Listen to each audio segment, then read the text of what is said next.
صاحب میں پابندی سے گزشتہ 15 دنوں سے روزے رکھ رہا ہوں اور آگے بھی پوری زندگی روزے رکھنے کا ارادہ ہے. روزے کی حالت میں ہی مرنا چاہتا ہوں. مجھے تو لگتا ہے روزے سے ہی مر جاؤ گے آپ. جبکہ میری والدہ کہتی ہیں کہ اتنے روزوں کا فائدہ نہیں ہے, صرف پیر جمعرات کو رکھو. بھائی اتنی قوتیں آج کل نہیں ہیں کہ ڈیلی روزے رکھے جائیں. آپ واقعی روزے سے مر جاؤ گے آپ. تو اتنا اپنے آپ کو صحت کو خراب کر دینا کہ اس سے موت یا بیماری ہو تو یہ شریعت میں اچھا کام نہیں ہے. تو روزانہ ڈیلی زندگی بھر روزے نہ رکھیں آپ. بعض صحابہ نے رکھے ہیں مگر وہ بھی آخر عمر میں پھر ان کو ندامت ہوئی, پھر نہیں رکھے جا رہے تھے. کیونکہ ایک نیکی جب انسان کنٹینیو کرتا ہے تو اس کو چھوڑنا نہیں چاہیے.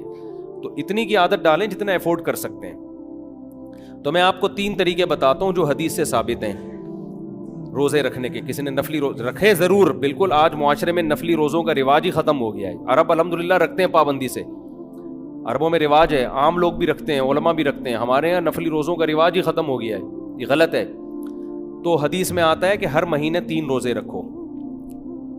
ایام بیز کے روزے کہا جاتا ہے جن کو, یعنی چاند کی 13 تاریخ, 14 تاریخ اور 15 تاریخ.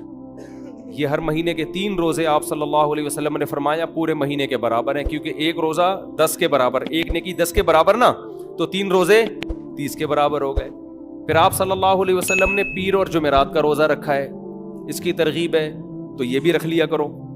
پیر کا رکھ لیا اور جمعرات کا رکھ لیا. ایام بیز میں اگر پیر جمعرات آ گیا تو وہ ڈبل ہو جائے گا, گریبی ہو جائے گی.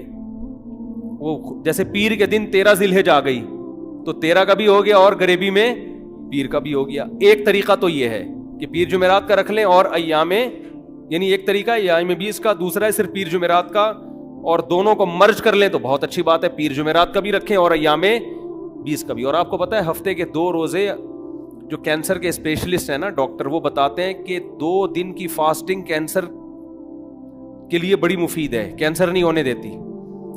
اب تو گوروں نے بھی یہ ثابت کر دیا ہے کہ 2 دن روزہ رکھنا یہ کینسر نہیں ہونے دیتا. یعنی اگر آپ چاہتے ہیں کہ کینسر کے چانسز آپ میں کم ہو جائیں تو اس کے لیے 2 دن روزہ بہت اچھا ہے. سمجھتے ہو؟ تو وہ اضافی جتنی جو پکوڑے سموسے ادھر ادھر کھانچے رہ گئے ہوتے ہیں نا, ہم جو پھوڑتے رہتے ہیں سارا دن, تو ہفتے میں 2 دن روزہ کیا کرتا ہے, وہ بھوکا رہ کے نا انسان, وہ ساری جو اضافی چیزیں ہیں وہ ٹھکانے لگ جاتی ہیں. سمجھتے ہو؟ تو یہ فائدہ مند ہے, کینسر کے لیے بہت فائدہ مند ہے, اور بھی شوگر کے لیے بھی, صحت کے لیے بہت اچھا ہے یہ. لیکن آپ نے اللہ کے لیے رکھنا ہے, صحت کے لیے نہیں رکھنا.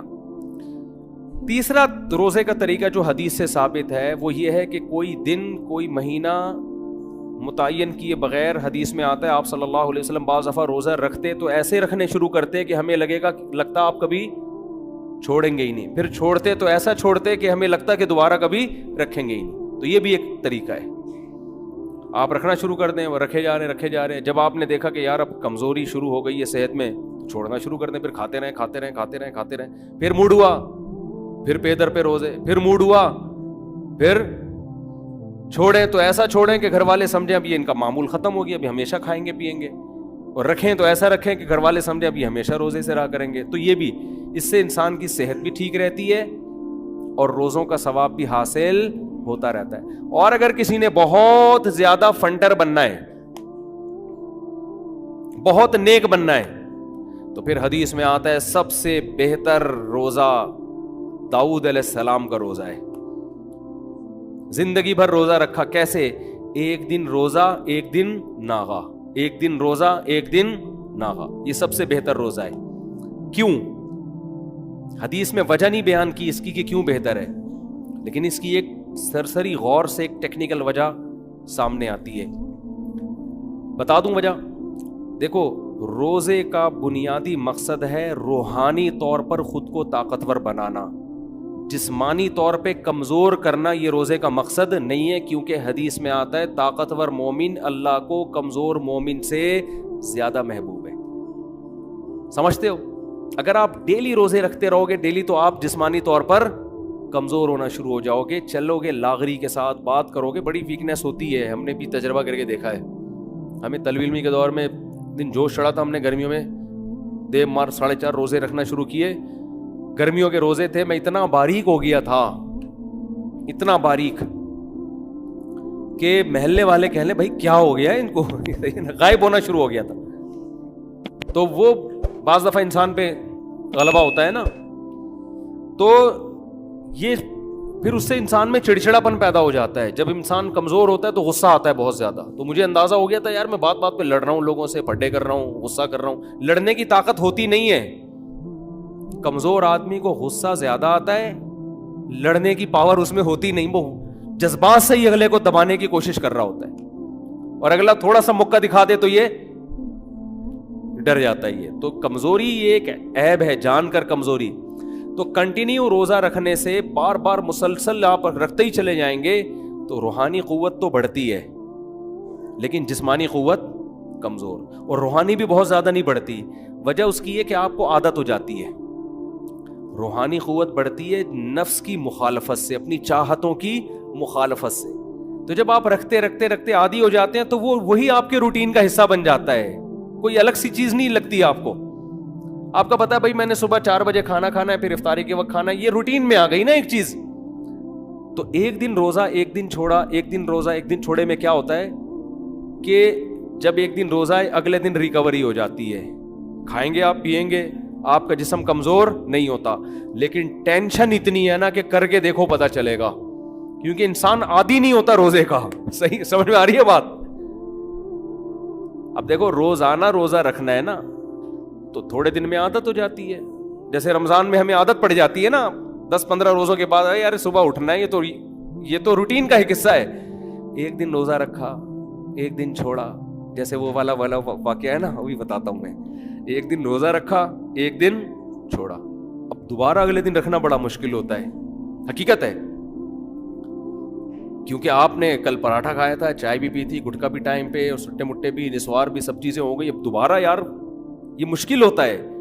تو نفس کے خلاف مجاہدہ بہت سخت ہوتا ہے. تو روحانی قوت بہت اسپیڈ کے ساتھ بڑھتی ہے. اپنی چاہتوں کی مخالفت سے قوت بڑھتی ہے نا روحانی. تو چاہتوں کی مخالفت بہت ہوتی ہے. آدمی کو اپنی خواہشات پہ کنٹرول کرنے کا بہترین ملکہ پیدا ہوتا ہے اس سے کہ میرے ہاتھ میں, جب چاہوں گا کھانا چھوڑ دوں گا, جب چاہوں گا کھانا شروع کر دوں گا. اور صحت خراب نہیں ہوتی بلکہ اور اچھی ہو جاتی ہے, کیونکہ روزانہ 3 ٹائم کھانا کسی کتاب میں نہیں لکھا کہ صحت کے لیے ضروری ہے, بلکہ ہر کتاب میں لکھا ہے روزانہ 3 ٹائم پھوڑنا صحت کے لیے نقصان دہ ہی ہے, فائدہ مند بالکل بھی نہیں ہے. تو ایک دن روزہ رکھیں گے, ایک دن کھائیں گے, آپ بالکل فٹ فاٹ رہیں گے اور اچھے ہو جائیں گے جسمانی لحاظ سے. لیکن دل کی چاہت کی ایسی مخالفت ہوگی کہ آپ بہت تکلیف میں ہوں گے. لیکن اس سے آہستہ آہستہ آپ کو خواہشات پہ کنٹرول کرنے کی صلاحیت پیدا ہو جائے گی. آپ کے ہاتھ میں ہوگا بھائی, میں جب چاہوں گا کھا سکتا ہوں, جب چاہوں گا روزہ رکھ سکتا ہوں. ورنہ نارمل آدمی 100 دفعہ سوچتا ہے یار رکھوں کہ نہیں رکھوں, رکھ کے پھر پچھتا رہا ہوتا ہے یار اچھا بھلا کھا لیتا تو اچھا تھا, اب چائے دیکھ کے کبھی دل چاہتا ہے, کبھی بریانی کی خوشبو آتی ہے. تو یہ سب سے بہتر روزہ ہے, ایک دن روزہ رکھیں, ایک دن چھوڑیں. لیکن اتنا مشکل کام ہے, سیدھا سیدھا انسان کے بچے بنو, پیر جمعرات کا رکھ لیا کرو, اور صحیح ہے نا, ایام 20 کے رکھ لیا کرو, کافی ہے. وہ ایک دن روزہ ایک دن چھوڑ کے, وہی لطیفہ یاد ہے نا, وہ نہیں میں نے بتایا تھا کہ میری ایک زوجہ گلشن اقبال میں, ایک ہاکس بے روڈ کی طرف, تو میں ایک دن گلشن اقبال میں, دوسرے دن کتنی دور ماڑی پور ہاکس بے روڈ. تو ایک اسٹیٹ ایجنٹ تھے ہمارے دوست, انہوں نے مجھے بس میں سوار نہ دیکھا, یار بہت ترس آتا ہے, ایک دن آپ یہاں, دوسرے دن وہ ادھر. تو میں نے کہا مجھے ترس آپ پہ آتا ہے, ایک دن یہاں, دوسرے دن بھی وہاں, تیسرے دن بھی 1 سال 2 سال 10 سال ہو گئے یار, بس کرو یار. تو جب بھی میں ایسی کوئی بات کرتا ہوں نا, ایک دن روزہ ایک دن ناغا, تو مجھے ایک دن یہاں ایک دن وہاں, یہ والی بات یاد